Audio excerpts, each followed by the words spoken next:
So welcome to our brand new shiny podcast with Event Planner News, looking at event management education. And we're starting off with a very general chat with academics and students about what this events management education environment is all about.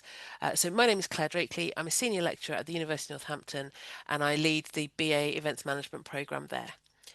David, would you like to introduce yourself? Hello, my name's David Jarman. I'm at Edinburgh Napier University and I'm an associate professor up here, and I lead the undergraduate program in international festival and event management. And so festivals, events are very important to many places, and Edinburgh and Scotland have a particular take on all of that. And we see ourselves as an important part of that broader environment, Claire. Brilliant, thank you. Millie? Yes, hello, I'm Millie Curtis. I'm a second year BA Events Management at the University of Northampton, and I'm really interested in working within the events field and finding a career in that direction. And Bob? Yes, I'm Bob Toovey of Event Planner News, in particular Event Planner News Journal, and passionate enough, very passionate into supporting the events educational area, making sure that people are aware that it's a good choice. That it is, and it offers lots and lots of opportunities. So, Millie, first question to you: what do you like most about your course? Yeah, so one thing that really drew me to my course when I found this out when I was applying is that at the end of each year we get to do a huge practical event. So that is 3 throughout the degree course. Each year the event kind of gets bigger and we slowly go to working with clients in our third year. I think it's really good for students to do that because I know there's a lot of people of my friends who don't get that practical experience at uni, especially not one that's so kind of driven towards the career that they might want by taking that course. You know, you're allowed to make mistakes, you learn things from it, it builds your confidence, and the real life experience just really sets you up for a future career, even if so not in events, just in any kind of role, because you've got the whole customer service, so marketing, anything like that. It just pushes you in that direction. It gives you confidence in all those areas and so many different areas that is always going to help you in your future. Which is exactly what we intend as educators, of course, is to enable you to progress into that future career. David, what's the viewpoint? Because your program at Edinburgh Napier is very particularly focused on festivals, and of course Edinburgh has a reputation for it. So, what are the kind of highlights of the program at Edinburgh Napier? The festivals is there in the title, and I agree that it is an important part of what we do. A lot of what I teach tends to be on that public events type of side of the industry, the sector, the realm in which we operate. We won't shy away from events of other forms. So we have, modules dedicated to sports events and corporate events, kind of incentives, conferences, that sort of thing. I think that we would see our role as giving students an opportunity to get to know different aspects of the sector that they're interested in. I think that we allow students to see different sides of the experience of being someone involved in events. There will be elements of that that are practical. Other bits of it are to do with the wider political context, for example. Glasgow is about to host the Commonwealth Games again. Why? All those sorts of questions. And I think as we go through the course, one of the things that we make a point of saying at open days, for example, is that we also want to reflect on the role of events in, for example, the life of a community, the life of a society, or of an individual person. So, for example, festivals and events of many different kinds are opportunities to come together, to have shared experiences, build social capital, etc., etc. So ultimately, I suppose when it comes to a student doing a dissertation topic, we see that their interests are very broad. Some of them are more on the practical side, what is, for example, dynamic ticket pricing and what impact does that have? But they'll then layer on top of that things like, okay, and what does that mean for accessibility of events for people in particular, don't know, income brackets? It can really say something about who you want to attract to an event if you start layering on top of it all this complexity. And we've had other themes come out in dissertation topics around feminism, and I've already mentioned social capital. So it's those sorts of relationships between an individual and the world in which they live, and the role that events play in all of that. So that's kind of how we try to marry up the practical with the contextual with the experiential side. It's really interesting. There's a discussion that I was part of this week about events as a generalized kind of topic, and the challenge with articulating what the events industry is. And there are many typologies and so on, but the challenge is because events pervades every part of our society and our economy. Whether it's a corporate environment where it's a PR launch for a car, or whether it's a community festival that's run entirely by volunteers, or whether it's local authority structuring, and how they support and deliver event activity, how it ties into the wider strategic side of things around tourism development as well, and all of those things in between, trade expos, agricultural shows, all of it.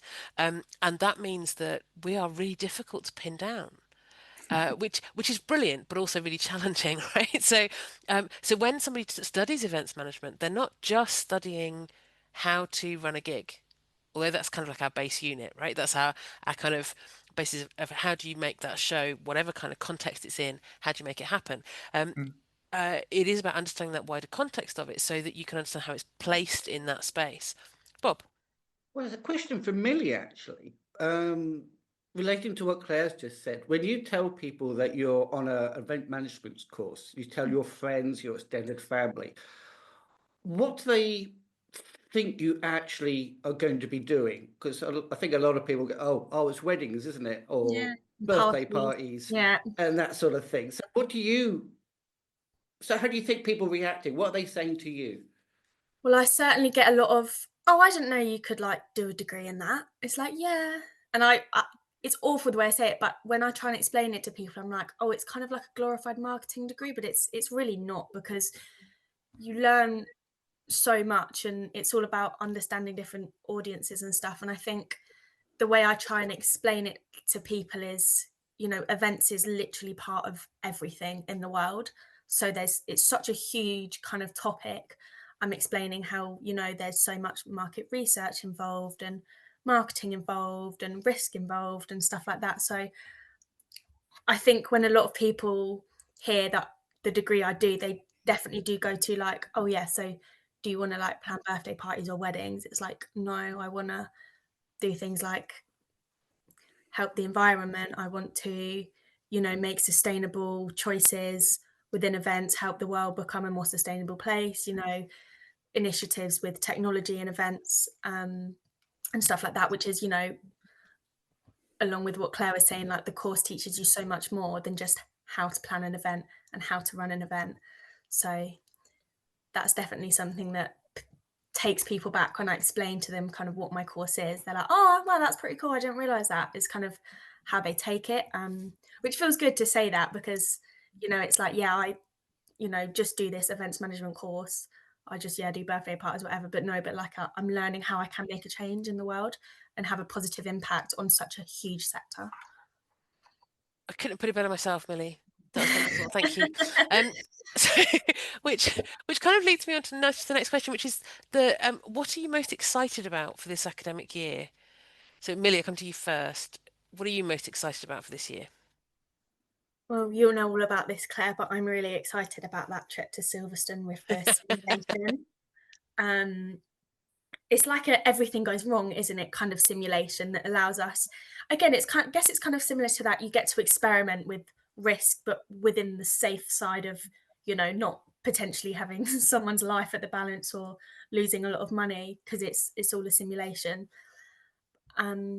So I'm really excited for that, just to kind of get some real world experience. And also I remember you saying it was working with other courses from our university as well. So you get that kind of social side of working alongside other teams and actually learning a bit about what they do and how that insight can actually, is really beneficial to me for what I want in my future career, just to know how like certain logistics work.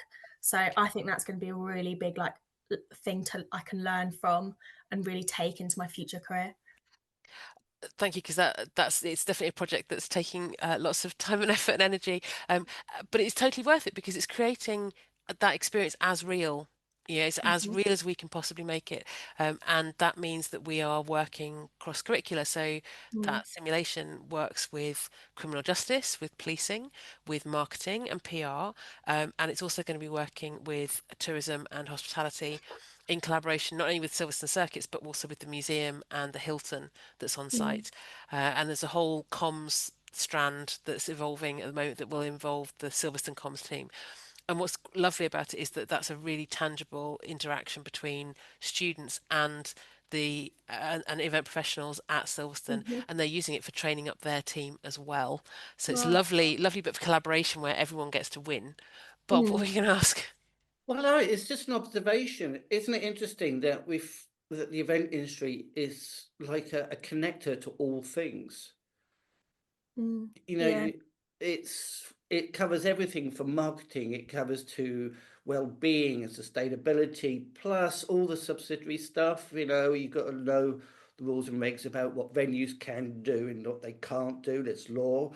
It's just something I don't think people comprehend or seem to know about. Do you think that as an events industry that's a major problem? Do you think? I I think events industry has an image problem. And what I mean by this is that we've spent millennia making it look seamless. And now we're going, but there's all this work. And I used to have it when I was running my agency and talking to clients, and they go, why are you charging us X thousand pounds to deliver this particular project? And it's like, because there's about 6 months of planning that needs to go into this, and that means that takes people and effort and time, and that's what you pay for. But it's a bit like The Wizard of Oz. You know that moment at the end of the film where they pull back the curtain and there's the little old man sat behind the machine. Um, it's like it's the "this is how it works" moment, and I think we've spent such a long time making it look beautifully seamless, even though there are issues and incidents, and there's lots and lots of legal responsibility, and it's incredibly complex in terms of the interweaving of different stakeholders and challenges and tasks and so on. Um, but that none of that's seen by our audiences. And that's the kind of dark art of the production process, which I love, but is also really challenging when we try and articulate the value of event management education to the wider world. Um, David, what's your experience in that? I think that if you trace the history, as it were, of events management as an academic taught subject from, I don't know, the mid 90s onwards, you can, I think, trace that as part of a increasingly strategic approach to events on so many different levels and scales, and consideration around how complex the operations are, how people's expectations and demands are. Now, whether that could be a public sector funder, it could be a corporate client, it could be a destination marketing organization. So I think that the role that we play in helping to understand the development of our industry is very important, to try and pass that on to students in such a way that they can go into the industry with confidence and with knowledge and with being able to talk the talk and have some experiences to draw on. I think this is all very important as well.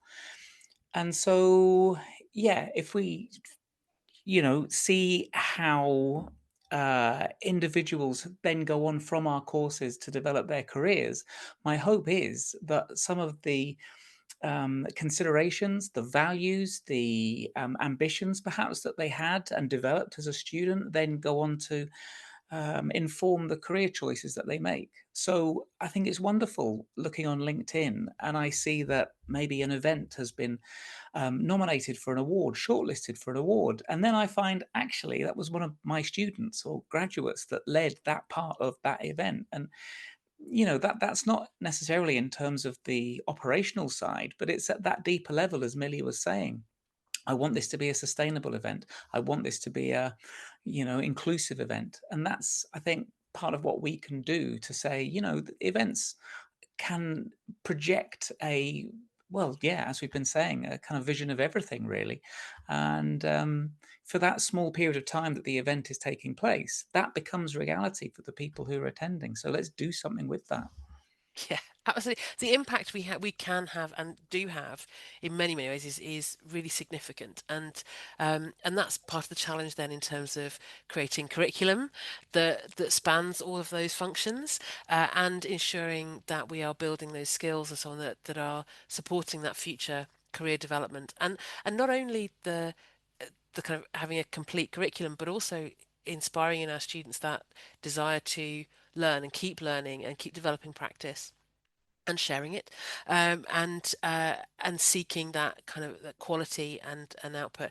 I think the challenge is around professional standards as well in this, which is a whole other conversation which we're not going to delve into right now. But is a real challenge in the sense of anybody can say they're a professional event manager. I think when you have a degree in it, that gives you the right to say that you're a pro. You've gone through that training and that development and that research and understanding of the subject and of the industry, and of your own practice. I think it's very difficult because anybody can claim that then there's a whole conversation about the value of event management education and more broadly vocational topics and subjects. So we'll come on to that maybe in another episode of the podcast. But for now, I want to kind of shift slightly and talk. So David, we've just started back into the academic year. What are your students worried about? I think so. We in Scotland have a typical 4-year undergraduate structure. First and second year students, I would suggest that they are worrying about, well, how do I make the most of university? Some of them will be worrying about how do I make ends meet. Some of them will be just, getting used to life as students. We've seen a shift in the overall mix of students that we have, and maybe we can go into that. But third year students for us, a lot of them are preparing for trimester 2 work-based learning placements, which extend on into the summer. There's a lot of consideration there around how do I find a placement? How do I make sure it's something that's going to suit me? How am I going to make ends meet again in this period of time? There might be a wonderful voluntary placement, but that's not going to pay the bills. So how do I try and take on board the demands of all that? Year 4 students. So, I see it sometimes in their eyes. It's as though their horizon is further than it was 6 months previous. They've got this chance to, as it were, make the most of their final year of university. So this is where the dissertation topics come out. This is where the considerations around, life as an independent career professional will be kind of really starting to make a difference. So I think that it's those sorts of considerations. Some of them are around the course itself, but they're also recognizing that they're independent young people with, the everything that comes with that. As one of those independent young people, Millie, what are the things that are worrying you about both this year and more broadly? Obviously, your second year in a 3-year program. So, what's preying on your mind? Yeah, so similarly as to what David just said, I'm actually obviously planning on doing placement year next year, and it's that finding a placement that's, kind of viable for me, will give me the experience I want, and one that will accept me as well, because obviously they're very, very competitive things, and that's because they are amazing experiences and they can really help with your future career. I am also, as much as I love the course and I feel like it's really pushing me to have a successful future career, naturally I'm still worried that I'm going to struggle to kind of get that job in what I want after university. And I understand it's never going to happen straight away, but it's really important to me that I kind of can get my foot in the door somewhere and, make money essentially, as similarly to what David said, I want to make ends meet, and and especially in the state of how the world is now, but that's a whole nother tangent I could go off on. But it's really important to people my age, I think, in the late teens, early 20s, thinking about how am I going to make money and how am I going to get a job. And obviously it's great, like university, gives you that degree, gives you that next step, gives you further education. But, on the one side, it gives you kind of debt, but on the other side, it does give you that extra step up. So it's balancing that out, and then, just giving it your all while you're in university, I think is really important, taking the opportunities and stuff like that. So that's what I'm trying to do. So I'm almost making it more comfortable in my future for myself, and so I can have kind of that leeway, I suppose, in my future or right now, to experiment and see what I want to do, but be able to have that experience, because you hear all these stories about people who graduate and then can't find anything they want to do, or can't find a role, or can't find anyone that would take them. So I think that is definitely something I'm worried about. But right here in the now, I'm also worried about things like my assessments. I mean, lecturers are very, very good about letting us have support, submitting drafts, checking our work for us, but I'm a bit of a worry head, so I'm always going to be paranoid about it. I think there's some interesting things there, aren't there? Because actually there's some big picture, global context issues, like politics, AI, technology developments, Yes, yeah. sustainability, inclusion, social issues and challenges, all over the world that are really challenging and not just because they're unknown, right? We don't know what's going to happen next. There are almost daily there are stories from across the pond that give me cause for concern.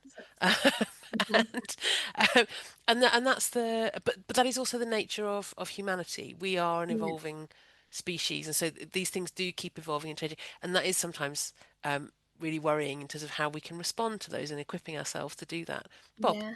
Yeah, I've got a question for Millie and for you, Claire and David. So yeah, AI is up and coming. We're all using it for something. I still feel it's a solution to a problem we haven't yet experienced, and we're still trying to find a good use for it. But Millie, do you find that you're using AI just to keep up, or is it mainly for research? How are you interpreting? And then Claire and David, you can follow up with how you're seeing AI being used and what your students are doing with it. So Millie, what are you doing with AI?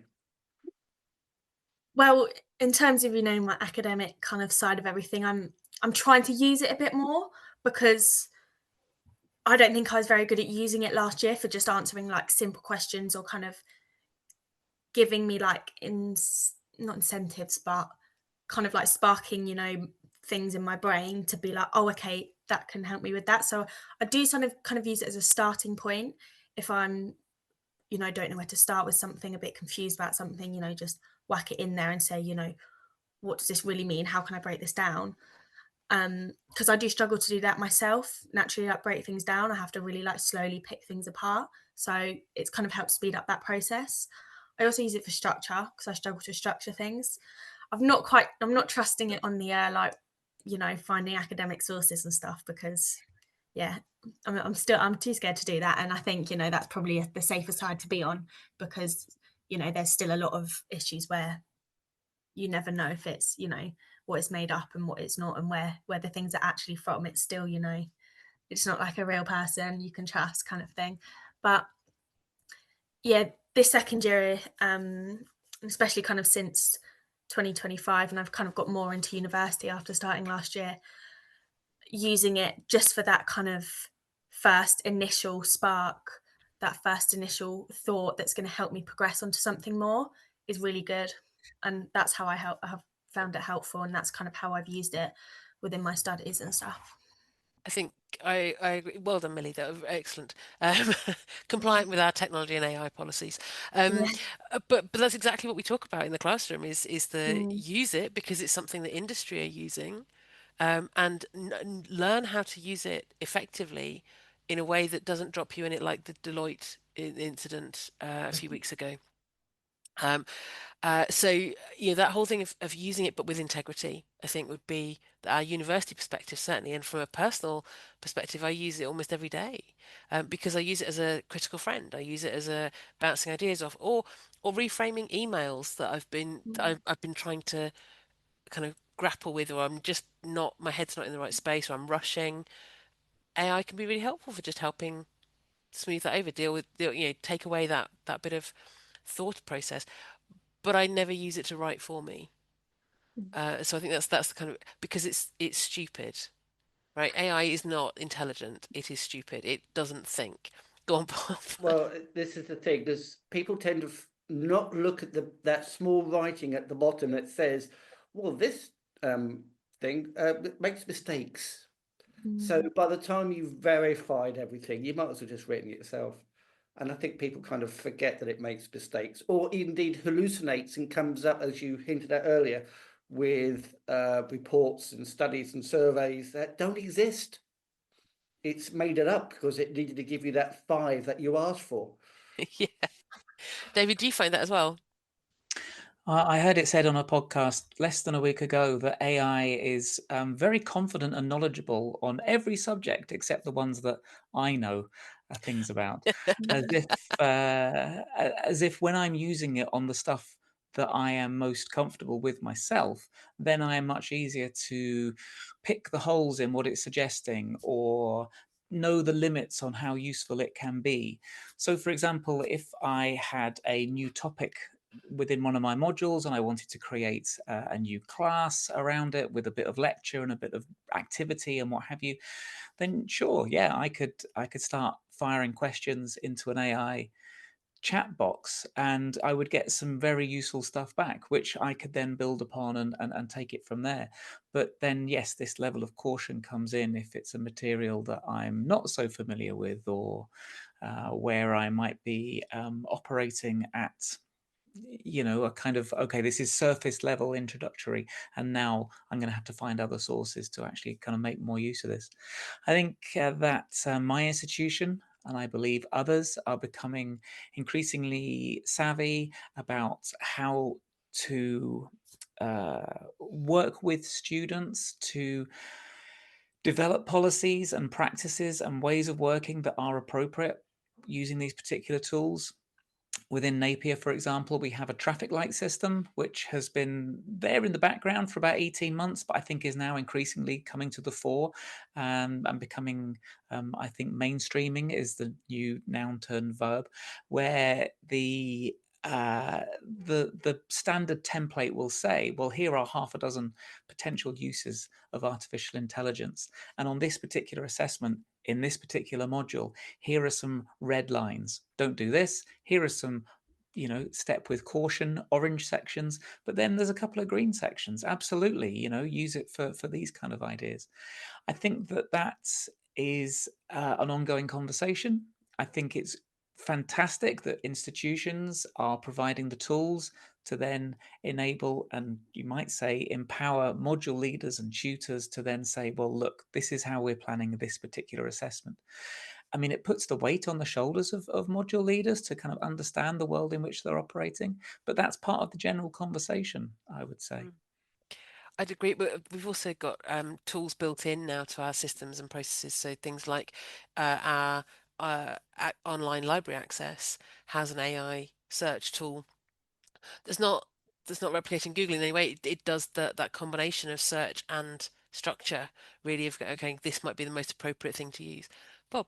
Well, the thing I think that's tools like Gemini, ChatGPT are going to be really good at is the fuzzy question that you can't ask a standard search engine. So if you're unsure of what to ask on a standard search engine, you're going to get back very unhelpful results. But if you can ask an AI chatbot, that fuzzy question could be interpreted, and you're more likely to get back what you want. However, there must be areas that you wouldn't want it to answer questions on, like the legal side of event planning. Well, I think you can. I spoke to one of our industry panel last academic year, and I asked the forum about their use of AI, and she said, I heard horror stories about people using it to write risk assessments. I said, it's okay, you can use it to write a risk assessment in practice, that's fine, but it still needs a human who's experienced in the field to be able to look at it and go, is that right? And it's actually old school maths thinking, which is check your workings. That is that really simple thing of going, does this actually look right? And that critical perspective that I think that's shifting. It's not just about going and finding resources or academic sources or researching a topic. It's also about that capacity to critically evaluate, and not just in terms of looking at a subject matter, but also in terms of applying the same skill to AI, and equally to anything anybody else has written, of being able to critically evaluate those different sources of information to be able to formulate your own view, to gain that insight that we're seeking through our research activity. So I think AI can be incredibly powerful, but it comes with that need for understanding exactly how it's useful in those different contexts. Bob, Yeah, you're going to add? you're quite right, because we should treat AI output the same as we would treat a human who's written something. You're still going to give that critical analysis. Is this person more likely to be right? Have they cited the right sources? You should also have those same sort of rules with AI. So I'm sure students like Amelia are going through say, well, it's answering my question, but how can I be so sure? And it's the same question you would ask if a human's written it. Yeah, absolutely. I mean, I also I use AI for goal planning and tracking. And I find that really helpful. Because it can assimilate all of our previous conversations, and I can go, so where am I at now? Which bits of the conversations over the last month have demonstrated whether I'm achieving my goals or not? There's loads and loads of ways in which we can use this to support both on an individual personal level, but more broadly with our students and colleagues in terms of being able to work effectively and efficiently and with impact, which is exactly what we're here to do, is achieve that kind of positive impact. I think just to move on to the kind of next topic, because we could spend all day talking about AI and how we can use or how it can be abused. So, Millie, firstly to you, what, if anything, would you like to express to industry, to those potential placement hosts, to those potential employers of the future, about the value of your course and what it's teaching you? So just kind of pulling together a lot of what I have already said, but I think for me it would be really important to kind of get the message across that my course kind of, it builds a bridge, like it bridges the gap between like professionalism and creativity in events. So, you know, it's not just about how learning to run an event, but it's also understanding the audiences, managing teams, creating meaningful experiences, achieving objectives. So by the time we graduate, it's real life knowledge we know, not just theory. I also think it's important, you know, because I'm on a course obviously with a lot of other people who are in the same boat as me, wanting to do what we want to do, and it's a career where, you know, you've got to be a sociable person. You've got to kind of want to be in that customer service, customer facing, or if not, have something to do with that role. So, when we're all in the classroom together, we're always, you know, talking to each other, bouncing off one another, having like really meaningful conversations because we're all quite passionate about the things we're talking about. So it's also important to me that, you know, especially at my university, it's quite small classes. We're not in big lecture theatres. We're in kind of smaller seminar style type rooms and groups. So it's that, you know, working in a team, working alongside people, working with people who don't necessarily know that well, but kind of just being like forced, like you've got to get on with it, and learning things through trial and error, and just kind of, yeah, being that like sociable aspect of life and of, you know, in relation to that kind of career, to that kind of role. And I think that's really important, because I think that's such a huge thing within working in this kind of career, is kind of being that person, that smiley, bubbly, welcoming, warming person. And I think even just by being in the classroom, by doing this course, because you're surrounded by all those kind of people, like it just allows you to build on that part of yourself, and it really brings the best out in you. So I think, you know, I would love to pass that on to anyone who wants to employ me, sorry. I think you're absolutely, that communication side of things, whether that's formal presentations, whether it's networking, whether it's Yeah. that customer service side of things, as you said, and working as part of a team, these are really core functions, irrespective of whether it's events or some other role. Mhm. These are all skills that businesses need, and especially in an era of technology, Mm. that communication capacity and rapport building is essential for making those relationships work. David, what do you think that we need to be telling industry about our programs? Well, I was reflecting on, as it were, making the case for what we do, and I don't think it's impossible. I have had many situations of being there in an open day, talking to a prospective student and their parents or whoever, and by the end of it, it's not unusual for the parents to say, I quite like this course, I quite fancy doing it myself. So I think that we have the tools at our disposal. Building on what Millie was saying, that marrying up of the management with the creative side of things, I recall conversations that I've had at conferences, for example, where we will discuss amongst ourselves, us events academics, we're in the business school, but over there, that course, they position themselves in the School of Creative Industries, for example. And where should an events course sit? What's the right kind of place for it to be? I think Millie did an excellent job of highlighting the skills that go with leading teams, giving presentations, being able to write cohesive reports, etc., etc. So yeah, I'm comfortable being in the business school. I just wish that I could have a bit more collaboration with our creative industries colleagues just down the road. But I guess the final thing I wanted to say, Claire, in this kind of theme, is that I think that there is a job to be done by us on the academic side to help students demonstrate and discuss the value of what it is that they've been doing, and kind of what their course is, the value of the investment that they've put in terms of time and energy and potentially lost earnings over that relatively short time that they're working and all that kind of stuff. A piece of work that I did 2 or 3 years back was to work with my colleagues to find out, okay, well, what are we already doing in our core modules under the following headings? And it was things like research-based, research and practice integration. It was around the internationalization of what we're learning and teaching. It was all those sorts of things. And that kind of gave me an opportunity to tell a bit of a story about each of those themes as it goes through our program.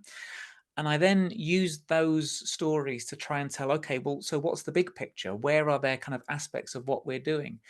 And it was a bit of a process, but it kind of then boiled itself down to maybe 4 or 5 key statements where I think I could then say to the students and at open days and whoever wants to listen, these are the things that make our course not different from everyone else's, but these are the values or the approaches or the priorities that we have, so that someone like Millie can take her own understanding of what she's doing, but also layer on top of that, yep, I went to Napier and this is what they try to put across to us. This is the kind of world in which we're discussing events. Because it's the kind of conversations that you would have in industry, but it might take you 10 years, whereas we try and instill those sorts of values from the word go, really. Well, like we said about the simulation, it's creating those experiences where you can have those and you kind of fast track the development of those skills and have those conversations that where you face challenges and navigate them and overcome them and work through all the different things that you need to in order to make that gig happen, whatever kind of format that gig might be.